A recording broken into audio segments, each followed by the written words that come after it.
Allez, on se prépare, journée spéciale soleil. Let's go! Donc, comme d'hab, réveil à la douche froide, histoire de réveiller le corps et surtout...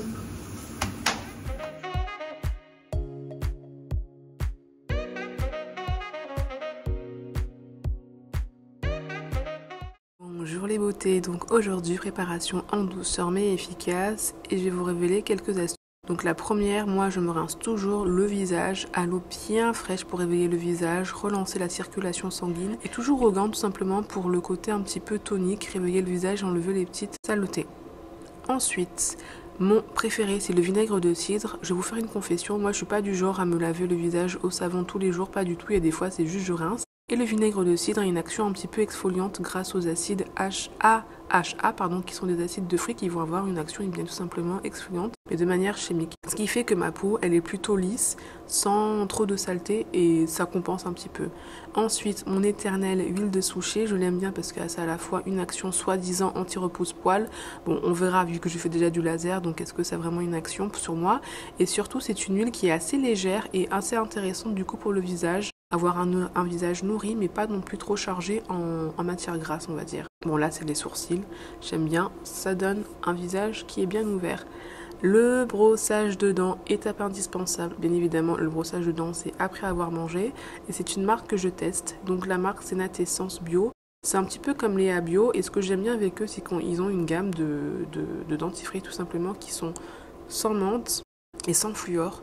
Vous savez, c'est ce qui donne un petit peu des fois ce goût dur, enfin pas dur, mais un petit peu piquant et qui va venir un peu des fois agresser les papilles. Et aussi c'est sans fluor. Alors le fluor, il y a des débats pour ou contre, mais en tout cas je trouvais ça intéressant de tester vraiment une marque de dentifrice dite biologique, certification biologique, fabriquée en France, aux extraits de propolis et d'aloe vera pour hydrater et protéger l'hygiène bucco-dentale.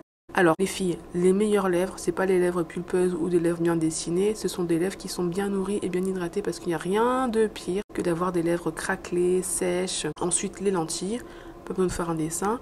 Ensuite là ce que je vais venir faire c'est appliquer un baume. Donc ici c'est tout simplement un mélange de beurre de karité avec un peu d'huile de chanvre et ce baume je le fais spécialement pour les cheveux et particulièrement pour les pointes et les longueurs puisque là on va avoir une activité vraiment de plein air en plein soleil dans la mer et l'idée c'est vraiment d'apporter un film entre guillemets protecteur. Alors il y en a qui vont dire oui mais ça va cramer tes cheveux, trop d'huile. Moi je pense plutôt que jusqu'à présent ça me les a protégés, ça permet de, voilà ils sont déjà fins et un petit peu secs donc ça permet quand même d'avoir une barrière protectrice. En tout cas ça mange pas de pain et même si vous le mettez pas pour des grandes sorties, ce baume il est pas mal pour vous coiffer les cheveux, faire des coiffures protectrices. Ensuite mon bébé, mon chouchou, crayon à lèvres Avril qui n'a pas forcément de vertu hydratante ou nourrissante mais par contre qui est très facile à appliquer, très glissant et j'aime bien parce qu'il ne dessèche pas les lèvres contrairement à certains crayons. Là j'ai décidé de mettre mon foulard comme ça, un petit peu années 60, 70, vibe, hippie. On est bien non? Et n'oublie pas de t'abonner, de liker, commenter et rendez-vous sur renaissancebeauté.fr pour gagner plus de 100 € en produits beauté. Voilà, ensuite mes deuxièmes chouchous, ma paire de lunettes roses que j'ai récupérées à un événement à Cannes. Et je les aime trop. Là, je teste le déodorant Respire. Il est pas mal, il est petit donc il se glisse facilement dans le sac. Et aussi, il est très bien, Quoi qu'il fait un petit peu des traces blanches, mais c'est pas grave. Petit bémol, tu pousses, mais tu peux pas le remettre. Donc, tu es obligé de